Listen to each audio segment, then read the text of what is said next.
Nous interrompons ce programme pour un flash spécial. C'est officiel, la masturbation grand chauve.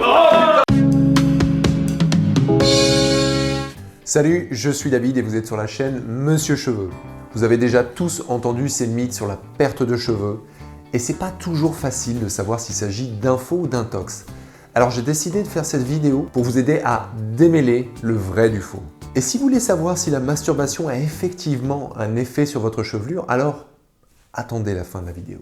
Mythe numéro 1, la calvitie est causée par le grand-père maternel. Oui, allô papy? Mais c'est quoi ce merdier? T'aurais pu me dire que j'allais devenir chauve? Ça aurait pu m'éviter 20 ans de coiffeur? Depuis des dizaines d'années, ce mythe avait la peau dure, si l'on peut dire. Et on estimait que le gène de la perte de cheveux se transmettait en majorité par le côté maternel. Et si votre grand-père perdait ses cheveux, eh bien, vous aviez une grande chance de perdre de vos cheveux. Bonne nouvelle! Une étude récente vient de démontrer que la perte de cheveux héréditaire se transmettait aussi bien du côté paternel que maternel. Donc, 2 fois plus de chances de perdre ses cheveux. Ouais, David, tu devais pas arrêter de foutre les boules aux gens là? Bon, en même temps, il n'y a rien d'automatique. C'est pas parce que votre grand-père, votre père ou un oncle perd ses cheveux que vous allez perdre les vôtres. Vous n'êtes peut-être pas sensible à la DHT qui fait tomber les cheveux. Ouais, allô papy? Ouais, en fait, je voulais dire pour tout à l'heure, Non, bah ça a raccroché. Mythe numéro 2, la perte de cheveux est causée par la testostérone. Non mais attends, regarde les hommes les vrais, ils sont tous chauves. Eh, monsieur propre. Si l'on suit cette théorie, plus notre corps produit de testostérone, plus on perd ses cheveux. Eh bien, heureusement, ce n'est pas le cas. On peut tout à fait avoir des niveaux élevés de testostérone et être très viril sans perdre un seul cheveu. Car ce n'est pas la testostérone, mais la DHT, qui est un sous-produit de la testostérone, qui est en cause dans la perte de cheveux. Ensuite, ce n'est pas parce que vous avez des niveaux élevés de testostérone ou de DHT, vous allez forcément perdre vos cheveux. Faut-il encore que vos follicules soient sensibles à cette DHT? Je le rappelle également, la testostérone a un rôle important dans le fonctionnement du corps humain, car elle régule l'humeur, les fonctions sexuelles, ainsi que la production des tissus osseux et musculaires. Donc, on arrête de taper sur la testo, please. Mythe numéro 3, porter une casquette ou un chapeau régulièrement peut faire tomber les cheveux. C'est vrai que porter sa casquette ou un chapeau à longueur de journée, en intérieur, à l'extérieur, c'est pas bien. Le cuir chevelu respire pas, la chevelure est étouffée, ça transpire, ça doit être plein de microbes.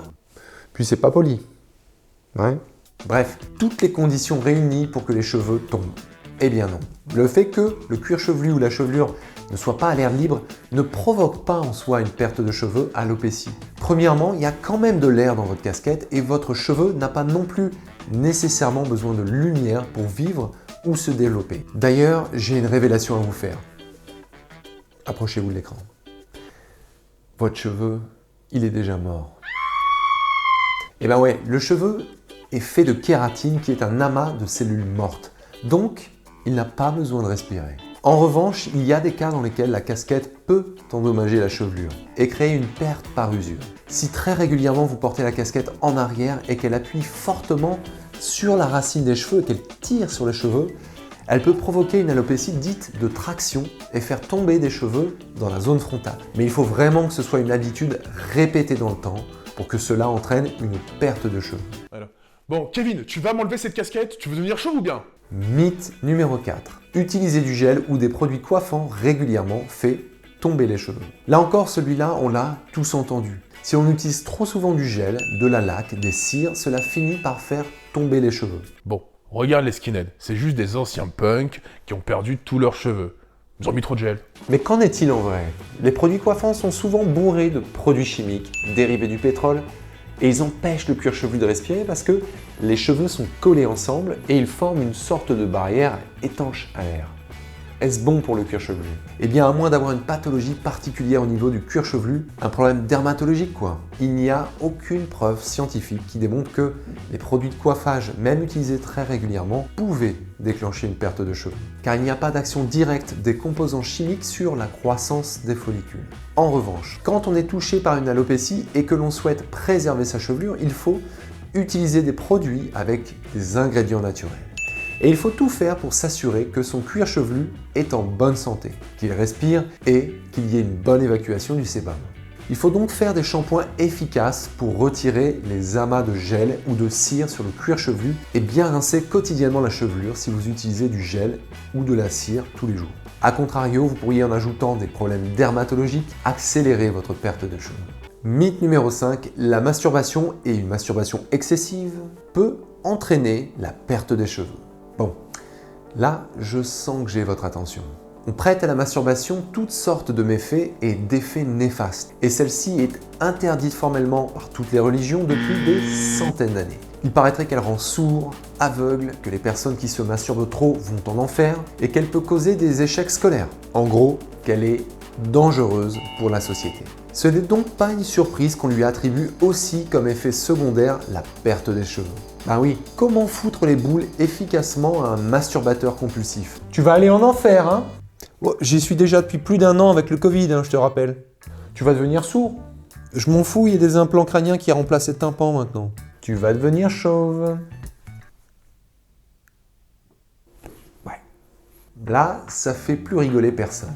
Il y a 2 arguments qui ont été utilisés pour appuyer cette théorie. Le premier, le sperme serait riche en protéines et chaque fois que l'on se masturberait, on priverait le corps et le cuir chevelu de précieuses protéines utiles pour la croissance des cheveux. Le deuxième argument, c'est que se masturber augmenterait les taux de testostérone dans le corps. Cette thèse elle est doublement fausse car non seulement on l'a vu au démarrage de la vidéo, ce n'est pas la testostérone qui crée la perte de cheveux. Et une étude scientifique de 2001 a mis en avant que le fait de s'abstenir pendant 3 semaines augmenterait la production de testostérone.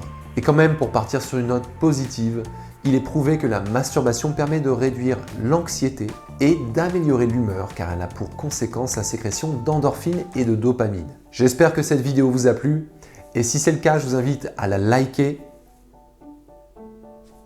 à vous abonner et appuyer sur la cloche pour recevoir des notifications quand mes prochaines vidéos sortent. Allez sur mon site monsieurcheveux.fr pour en savoir un petit peu plus sur mon parcours et prenez un appel conseil gratuit si vous souhaitez mettre en place un projet de greffe de cheveux personnalisé et être accompagné dans cette démarche. Moi-même ou un des membres de mon équipe, nous ferons un plaisir de vous répondre et de vous conseiller au mieux pour votre projet de greffe. Je vous dis à très bientôt pour une prochaine vidéo. Tchuss!